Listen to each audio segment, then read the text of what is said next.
बिस्मिल्लाहिर्रहमानिर्रहीम। अस्सलाम वालेकुम नाज़रीन, आप यूट्यूब चैनल देख रहे हैं। मैं इमरान खान हूँ। जो सबसे बड़ी खबर है वो ये है कि जो अडियाला जेल के अंदर इमरान खान साहब की मुलाकात नहीं हो रही थी, वो मुलाकात हो गई। और वो मुलाकात भी हुई छुट्टी के दिन, एतवार वाले दिन। यानी ऐसा लगता है कि इस हुकूमत को ये एस्टेब्लिशमेंट बार बार ये बावर करवाना चाहती है कि तुम्हारी औकात कुछ नहीं है। हुकूमती मुज़ाकराती कमेटी ने जब हाथ खड़े कर दिए और उन्होंने कहा जी हम वाकई मुलाकात नहीं करवा सकते, यानी मुझे तो ऐसा लगता है कि जैसे हुकूमती मुज़ाकराती कमेटी ने जब ये दावा किया था अपोजिशन की मुज़ाकराती कमेटी से बातचीत करते हुए 2 तारीख को कि आपकी हम इमरान खान साहब से मुलाकात करवा देंगे, तो शायद एस्टेब्लिशमेंट ने उसको माइंड किया और फिर इतना रगड़ा दिया इस मुलाकात के लिए अपोजिशन को और हुकूमत को कि दोनों को पता चल गया कि हुकूमत के पल्ले कख नहीं है। यानी ये बात अब अपोजिशन को भी पता चल गई है कि ये हुकूमत कुछ नहीं बेचती, इनके पल्ले कख नहीं है, ना ये मुज़ाकरात के नतीजे में कोई एक छोटी सी चीज़ मनवा सकते हैं, ना इनकी कोई सियासी हैसियत है, ना इक़्तिदार में इनका कोई हिस्सा है, तो इनकी औकात कोई नहीं है। ये बात अपोजिशन को पता चल गई है। दूसरा, इस अमल से ये भी हुकूमत को बता दिया गया कि जनाब आप टके टोकरी है, आपकी कोई औकात नहीं है। चाहे मरीम नवाज़ कहें कि मैं जेल के अंदर हीटर भी बंद कर सकती हूँ और खाना भी बंद कर सकती हूँ, लेकिन औकात इन लोगों की कुछ नहीं है। और जिस वक्त एस्टेब्लिशमेंट को समझ आई कि अब इमरान खान साहब की मुलाकात करवाना ज़रूरी है, तो फिर एतवार वाले दिन दरवाजे खुल गए दोबारा से जेल के, जो दरवाजे नहीं खुल रहे थे पिछले पूरे हफ्ते में। ये मुलाकात हो सकती थी ना। यानी पूरा हफ्ता ये कोशिश की गई कि किसी तरह इमरान खान साहब के मौक़िफ़ को बदला जाए, और अब उनके ऊपर जो है वो अलकादर यूनिवर्सिटी वाले केस की तलवार लटका कर, यानी सबने धमकियां लगाई कि 10 साल सज़ा हो जाएगी, कोई कहता है जी 14 साल सज़ा हो जाएगी। तो जो लोग इमरान खान साहब को मिले उन्होंने कहा इमरान खान ने इसकी परवाह ही नहीं की, इसके ऊपर बात ही नहीं की। और जब इसकी बात हुई उन्होंने कहा ठीक है, जैसे बाकी सजाएं दी हैं ये भी सजाएं दे लें, कोई फर्क नहीं पड़ता इससे। यानी जिस चीज़ को इमरान खान साहब के लिए बतौर खौफ इस्तेमाल किया जाता है, इमरान खान साहब उसकी तरफ तवज्जो ही नहीं करते, उसको इग्नोर करते हैं कि ऐसी कोई चीज़ ही नहीं है और इसकी फिक्र ना करो, तुम अपनी बात करो जो बात करने के लिए आए हो। तो हुआ ये जनाब कि रात को 2 बजे, यानी एतवार की रात, हफ्ते और एतवार की जो दरमियानी शब है, रात को 2 बजे के करीब पाकिस्तान तहरीक इंसाफ के लोगों से रब्ता किया गया और उन्हें इन्फॉर्म किया गया कि जनाब इमरान खान साहब से आपकी मुलाकात है, तो कल आपने बराए मेहरबानी अडियाला जेल में एतवार वाले दिन, छुट्टी वाले दिन, इन्होंने पूछा छुट्टी वाले दिन, छुट्टी वाले दिन ही आ जाइए, आपकी मुलाकात है इमरान खान साहब से। तो अब क्योंकि आपको पता है आजकल धुंधों वाले दिन है और रस्तों में धुंध भी होती है, उसकी वजह से हामिद खान साहब नहीं पहुंच सके। पूरी कोशिश की सलमान अकरम राजा साहब ने, वो इस्लामाबाद में तो एंटर हो गए लेकिन मुलाकात तब तक ख़त्म हो चुकी थी, वो भी नहीं पहुंच पाए क्योंकि धुंध की वजह से आपको दूर से आना हो तो आप, सड़कें उस तरह खुली हुई नहीं होती ना, आप वैसे वो ट्रेवल कर सकते हैं, तो गाड़ी भी आप तेज़ नहीं चला सकते, तो रिस्क तो रहता है। तो जो मुझे बताया पाकिस्तान तहरीक इंसाफ के लोगों ने कि धुंध की वजह से हमारे 2 लोग उस मीटिंग के अंदर शामिल नहीं हुए। लेकिन सबसे पहले उन्होंने कहा जी कि अली अमीन गंडापुर वज़ीर आला खैबर पख्तूनख्वा पहुंचे, उनके लिए एतवार वाले दिन अडियाला जेल का दरवाज़ा खोला गया और हुकूमत जो है वो सांपों के ऊपर लौट रही थी, हुकूमत जो है वो अंगारों के ऊपर बैठी हुई है कि जनाब हमने पूरा जोर लगा कर देख लिया, हम इमरान खान की 10 मिनट की मुलाकात नहीं करवा सके, और जिस वक्त हमारी बस हो गई तो ये मुलाकात जो है वो अब करवा दी गई है। तो इसमें हुकूमत बेचारी की बेबसी भी आपके सामने आ गई। गंडापुर साहब से कोई आधा घंटा मुलाकात हुई, उसके बाद पाकिस्तान तहरीक इंसाफ के लोग पहुंचना शुरू हो गए और बाकी लोग पहुंच गए। अब मेरी कुछ सोर्सेज से बात हुई है, मुझे अंदर से कुछ खबरें हैं, कुछ मैं आपके साथ अभी शेयर करूंगा और कुछ बाद में। एक तो पाकिस्तान तहरीक इंसाफ के एक रुकन के खिलाफ शोकाज नोटिस आने वाला है और इमरान खान साहब ने जेल में बैठ के ये ऑर्डर दे दिया कि शोकाज नोटिस जारी करो, और बड़ा सख्त ऑर्डर दिया इमरान खान साहब ने, और वहां कोई बंदा भी डिफेंड करने वाला नहीं था। अब ये क्योंकि एक आधा दिन बीच में है, तो इसमें अभी कुछ और लोग पाकिस्तान तहरीक इंसाफ के जाकर इमरान खान साहब को मिलेंगे मंडे को। तो अगर इमरान खान साहब ने अपना फैसला ना बदला तो शोकाज नोटिस तो आएगा, तो उसके बाद मैं आपको सारी तफसीलात बताऊंगा। मुझे कुछ चीज़ें और भी पता चली है कि इस शोकाज नोटिस पे जब बहस हुई तो क्या चीज़ें डिस्कस हुई और किसने क्या कहा और किसने क्या जवाब दिया, और इमरान खान साहब का इसके ऊपर फिर क्या कहना था और उनका मौक़िफ़ क्या है इस सारे मामले को, शोकाज नोटिस को लेकर। बहरहाल ये तो एक चीज़ है उनकी पार्टी की इंटरनल। अब इमरान खान साहब ने जो है वो ये कहा कि जो तीसरी मीटिंग होने जा रही है हुकूमत के साथ, इस मीटिंग में हुकूमत को तहरीरी तौर पे आप दे दें और जुडिशल कमीशन की डिमांड के ऊपर, यानी ये वो वाहिद चीज़ है जिस पे इमरान खान साहब आकर डट गए जी हमें नहीं निकालते, जेलों से ना निकालें, और जेलों के अंदर अगर कारकुनों को और टाइम गुजारना भी पड़ता है तो कोई नहीं, हम फेस कर लेंगे। लेकिन जो कत्लेआम हुआ पाकिस्तान तहरीक इंसाफ के लोगों का, चाहे वो 9 मई को हुआ हो, चाहे वो 26 नवंबर को हुआ हो। 9 मई के बाद तो मैं गायब हो गया था नाज़रीन, मुझे तो पता ही नहीं था कि बाहर क्या हुआ, किस तरह हुआ। मुझे तो 142 दिन एजेंसियों ने अपनी तहवील में रखा, तो इस बीच में मुझे आइडिया नहीं था कौन पकड़ा गया, कौन छूट गया, किस तरीके से मामला चले। तो ये तफसीलात जब मैंने देखी और जब मैंने डाटा देखा और उन लोगों तक एक्सेस की कि जो लोग उस दिन कत्ल हो गए थे, जिन लोगों को उस दिन शहीद किया गया था पाकिस्तान तहरीक इंसाफ के, वो भी अच्छा खासा नंबर था। और अब 26 नवंबर को जो कत्लेआम हुआ उसका तो मैं खुद विटनेस हूं, मैंने सारी चीज़ें खुद रिपोर्ट की हैं, देखी हैं, सारा मीडिया देखा है, सोशल मीडिया देखा है, लोगों से राब्ते किए हैं, लोगों से मुलाकातें भी मेरी हुई हैं। तो ये तो बड़ा क्लियर है। अब इमरान खान साहब इन दोनों के ऊपर जो जुडिशल कमीशन है इस मामले से तो बिल्कुल पीछे हटने वाले नहीं है। उन्होंने कहा ठीक है जी, मुज़ाकरात आगे बढ़ते रहेंगे। ये तकरीबन कोई 35 से 40 मिनट की मुलाकात हुई है जिसमें सारे लोग बैठे हुए थे। उससे पहले वज़ीर आला खैबर पख्तूनख्वा की आधे घंटे की अलग मुलाकात हुई है। तो इमरान खान साहब ने जो 2-4 इंस्ट्रक्शन दिए, एक तो उन्होंने कहा जी कि इसके ऊपर उन्हें कहें जी कि अब आप तैयारी कर लें कि आपने जुडिशल कमीशन बनाना है, और फाइनली उनको बता दें कि तीसरी मुलाकात के बाद उन्होंने जुडिशल कमीशन अब बनाना है, और अगर वो ये नहीं बनाते या वो इस तरफ नहीं आते तो फिर मुज़ाकरात फारिग हैं। ये इमरान खान साहब ने क्लियरली कह दिया है। और इसके बाद जो है इमरान खान साहब ने यह भी कहा कि जो बैरून मुल्क है उससे कोई किसी किस्म की कोई उम्मीद ना रखे। यानी ये हमारा मकसद नहीं है कि हम किसी बैरूनी मुदाखलत के नतीजे में कोई चीज़ हासिल करने की कोशिश करें। हाँ, इंसानी हुकूक के हवाले से हम आलमी सतह पर आवाज़ उठाएंगे, पाकिस्तान के अंदर भी आवाज़ उठाएंगे। ह्यूमन राइट्स का मामला हो, इंसानी हुकूक का मामला हो, तो वो क्योंकि पूरी दुनिया का मसला होता है, तो इसके ऊपर हमारे पास कोई और रास्ता नहीं है, हम खुलकर और ज़ोरदार तरीके से आवाज़ उठाएंगे।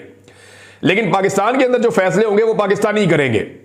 अवाम ने अपना फैसला दे दिया था, मैंडेट की सूरत में वो तस्लीम करना पड़ेगा पाकिस्तान के निज़ाम को। नंबर 2, पाकिस्तानी अपना फैसला खुद मनवाएंगे और हम अपना फैसला मनवाएंगे। और इस हवाले से इमरान खान साहब ने पार्टी को अहकामात दिए हैं कि बड़े मोहतात बयानात दिए जाएं और किसी से कोई मदद की उम्मीद भी ना रखे और किसी पर भरोसा भी ना करें, अपने बाजुओं पर, अपनी पार्टी पे और पाकिस्तानियों पे भरोसा करें। ये इमरान खान साहब ने बड़ा कैटेगोरिकली अपने लोगों को वहां पे कहा। और इस हवाले से वहां पे उन्हें मशवरा दिया गया इमरान खान साहब को, एक शख्स की जानिब से जो मुज़ाकराती कमेटी का मेंबर है, उन्होंने कहा जी क्यों ना हम इसमें जो है वो इन मामलात के ऊपर स्पेसिफाई कर दें कि ये बंदे बात करेंगे और सब इसके ऊपर बात नहीं करेंगे।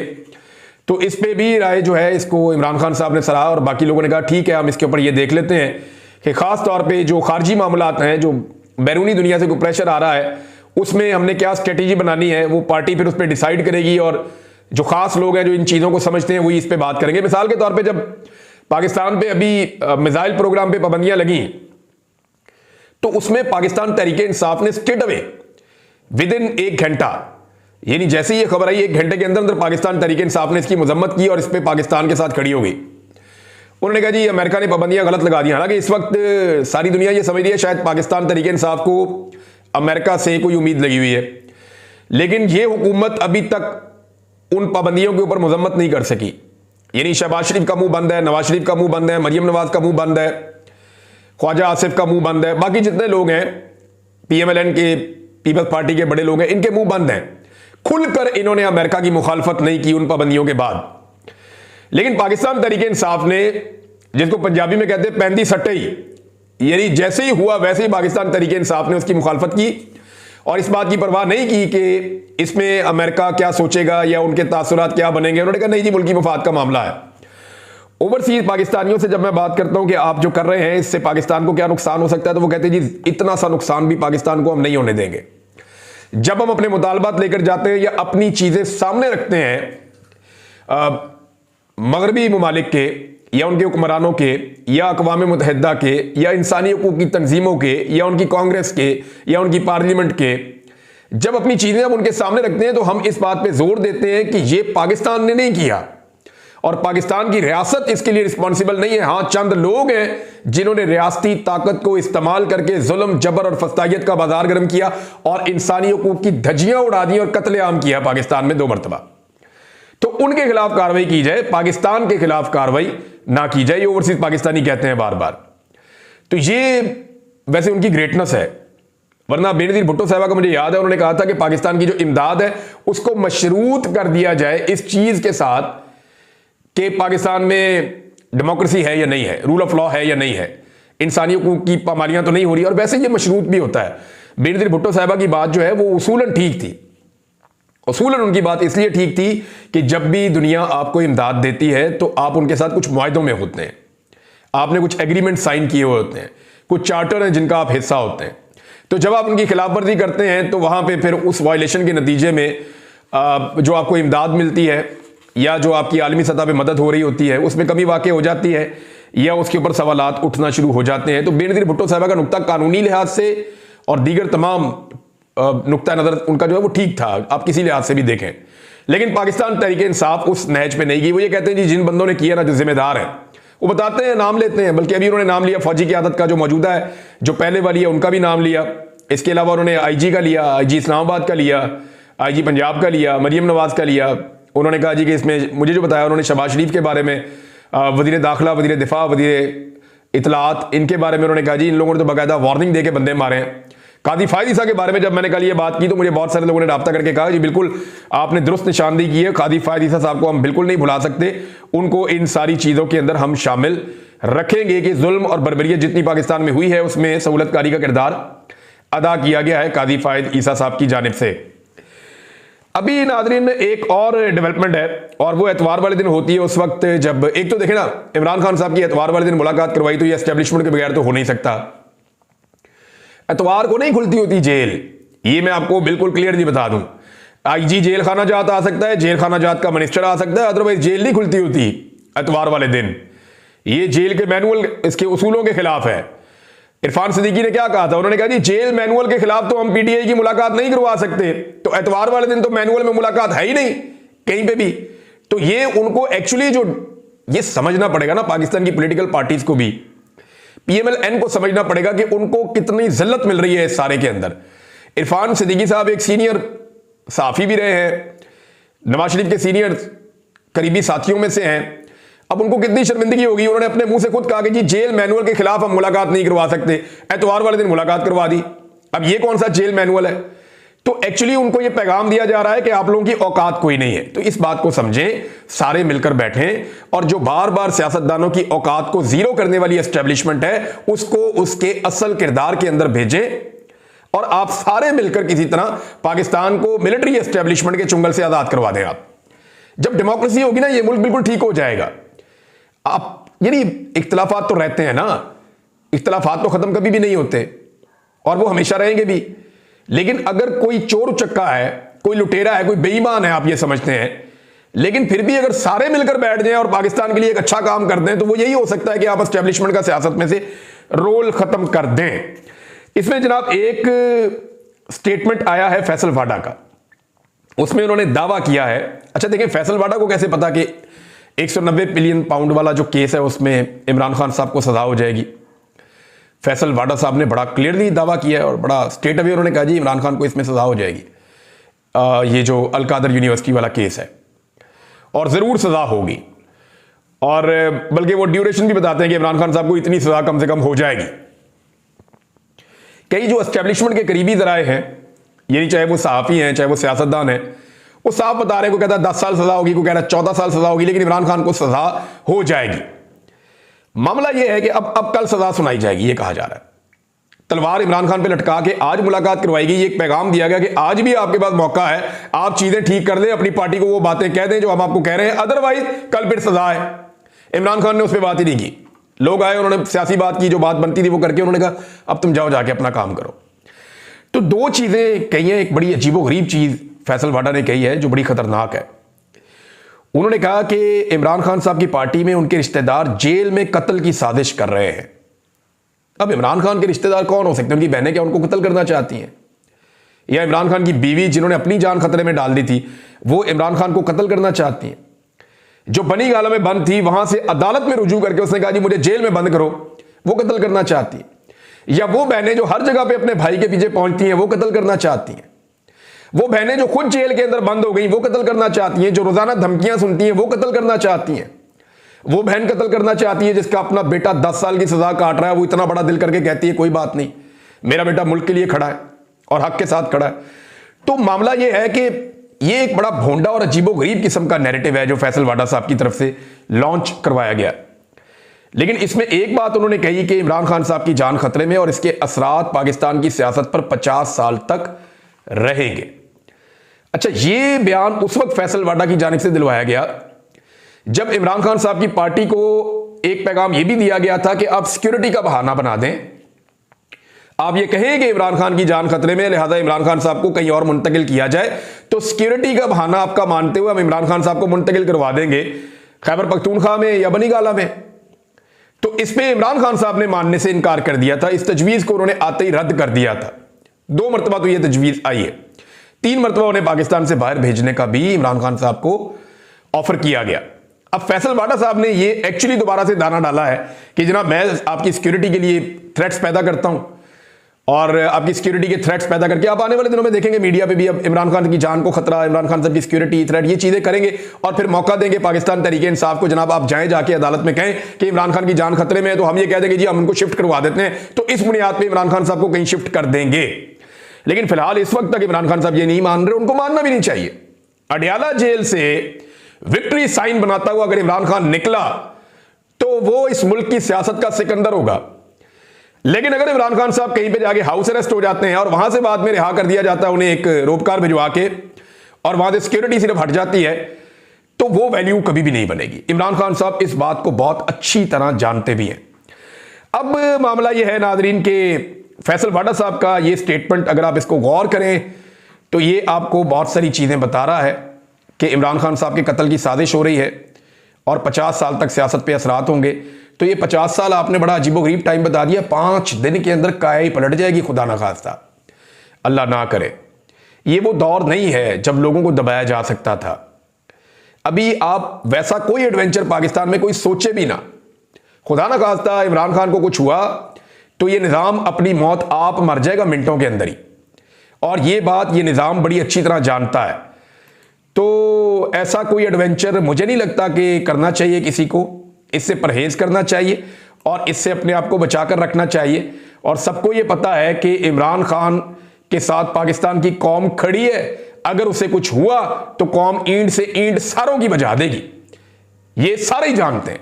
नाजरीन, ये इमरान लालिका साहब हैं, इन्होंने एक ट्वीट शेयर किया है और इसमें बता रहे हैं कि बच्चों को जो स्कॉलरशिप दी जा रही है पंजाब में, वहां पे बच्चों से कहा गया कि एक मजमून लिखें कि आपको स्कॉलरशिप क्यों चाहिए, कैसे चाहिए, किस तरह चाहिए, और एंड में मरियम नवाज की आप तारीफें करें, उनका शुक्रिया अदा करें।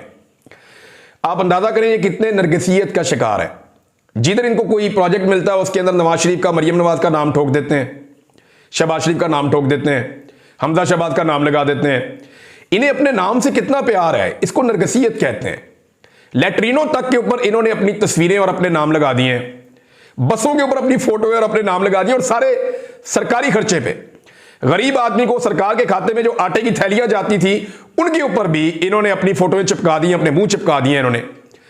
जो सैलाब जदगान को मदद जा रही थी, जो सरकारी पैसा था, उसके ऊपर भी इन्होंने अपने मुंह चिपका दिए। तो हर जगह के ऊपर इन्होंने इवन पैसा देके पाकिस्तान का, वहां अमेरिका के अंदर वहां पे जो बड़ी स्क्रीन है उसके ऊपर भी जनाब अपना मुंह चिपका दिया। कितना शौक है इनको अपनी शक्ल को हर जगह ले जाने का, अपना नाम हर जगह ले जाने का। यह शौक सिर्फ इनको नहीं है, जिसके दिमाग में भी डिक्टेटरशिप होती है ना, उसको यह शौक होता है। यह शौक शेख हसीना वाजिद को भी था। अभी हाल ही में 14 इदारे ऐसे हैं बांग्लादेश के अंदर जिनका नाम दोबारा बदला गया है, और लगातार यह सिलसिला वहां पे चल रहा है। शेख हसीना वाजिद की हालत यह थी कि हर चीज के ऊपर वो अपना और अपने वालिद का और अपने दादा तक का नाम लगा देती थी। यानी शेख लुत्फुर रहमान का नाम भी इदारों के ऊपर रखा गया, बल्कि इदारों का नाम उनके नाम के ऊपर रखा गया।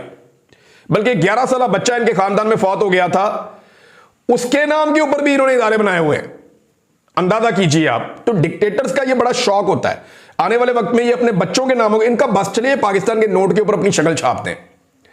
लेकिन इस तरह के डिक्टेटरों का अंजाम क्या होता है वो आपने हसीना वाजिद का भी देख लिया, आपने बशार का भी देख लिया, उससे पहले आपने श्रीलंका के अंदर जो हालात देखे वो भी आपके सामने है। तो दुनिया भर में ऐसे डिक्टेटर्स का अंजाम भी कुछ अच्छा नहीं होता जो नरगिसियत का शिकार होते हैं।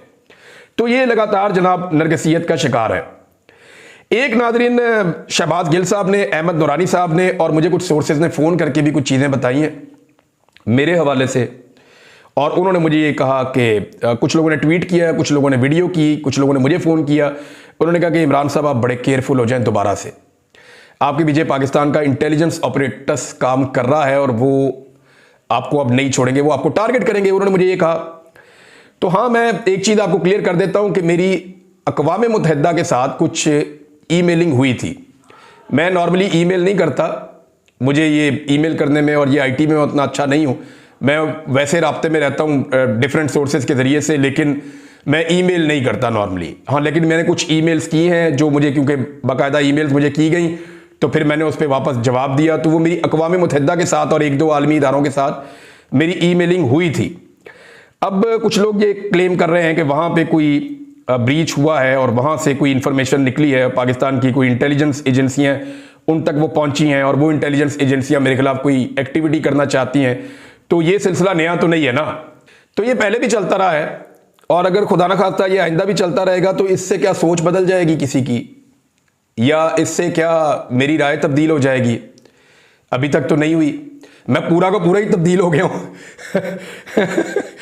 राय मेरी नहीं तब्दील हुई, राय तो वही है जो है, तो राय ऐसे थोड़ी तब्दील हो जाएगी। अब तक के लिए इतने, अपना ख्याल रखिएगा, अपने इस चैनल का भी। अल्लाह हाफ़िज़।